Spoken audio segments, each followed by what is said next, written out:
Welcome to the Explainer. Today, we are diving into a really unique analysis of the decisions made back in February 2022. But here's the twist. This isn't about headlines or opinions. It's about a theory that tries to map the actual geometry of a choice that literally changed the world. So let's jump right in with this quote from the source material because it really sets the stage. It's painting a picture of an entity with a ton of power, a ton of money, but a critical, fatal flaw right at its core.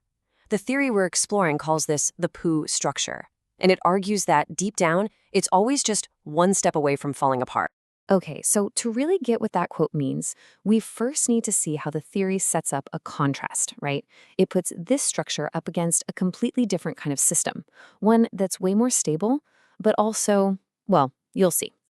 And here's that contrast side by side. On the left, you have what the source calls a lonely but safe structure. It's philosophical, stable, but kinda isolated. But on the right, that's our focus today, the Pew structure.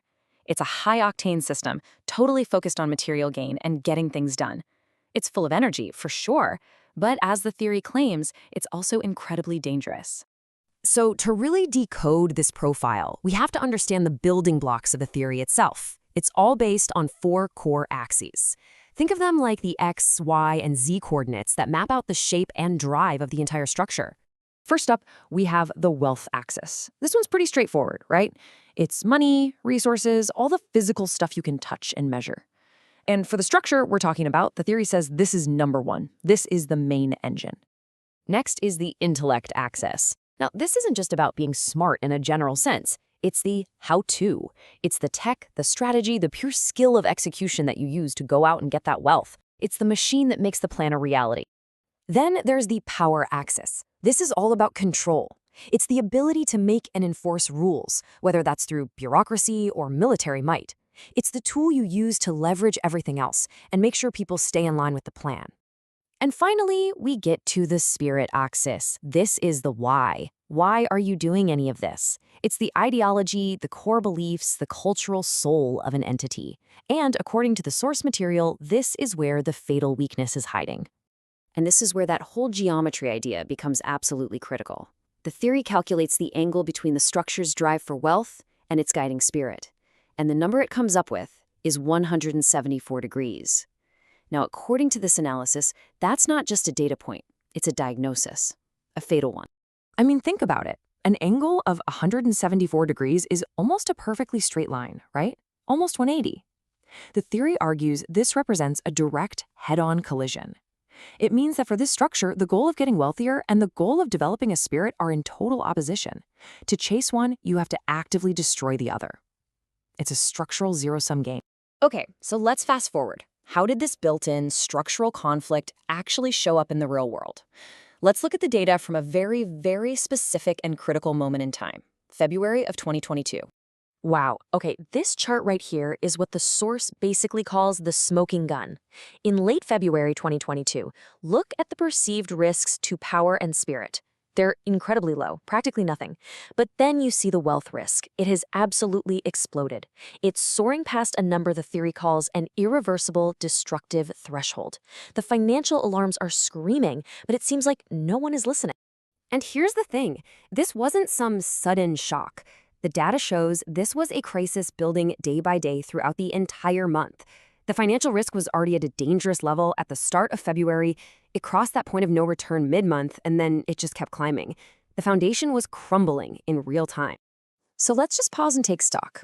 We have a data profile of an entity facing off the chart's financial risk, but at the same time seems to have a totally diluted sense of stability when it comes to its power and its ideology. The crucial question is, what was actually happening in the world at that exact moment? And this is where it gets really startling. When you lay the data from the theory right next to the historical timeline, the correlations are just incredibly precise. You see that small tick up in power risk on February 21st? That lines up exactly with a major televised political address.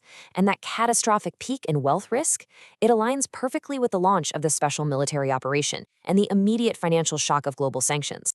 So this all leads to one really obvious question, doesn't it? Who fits this profile? Which world leader was making these decisions? A leader who, according to this data, was being driven by sky-high scores in their ideology and power, while apparently ignoring a catastrophic economic risk that was already past the point of no return. And according to the source's analysis, the subject of this Pazoo structure, the entity at the very center of all this geometric data, is Vladimir Putin. But the theory's final conclusion isn't really just about putting a name to the data. It's about explaining the logic, the structural logic that, according to this model, made that fateful decision almost inevitable. The analysis claims that, from his own perspective, he wasn't acting irrationally. Instead, he was a prisoner of his own structure's geometry. The very system that gave him all that power was also the source of his biggest, most critical blind spot.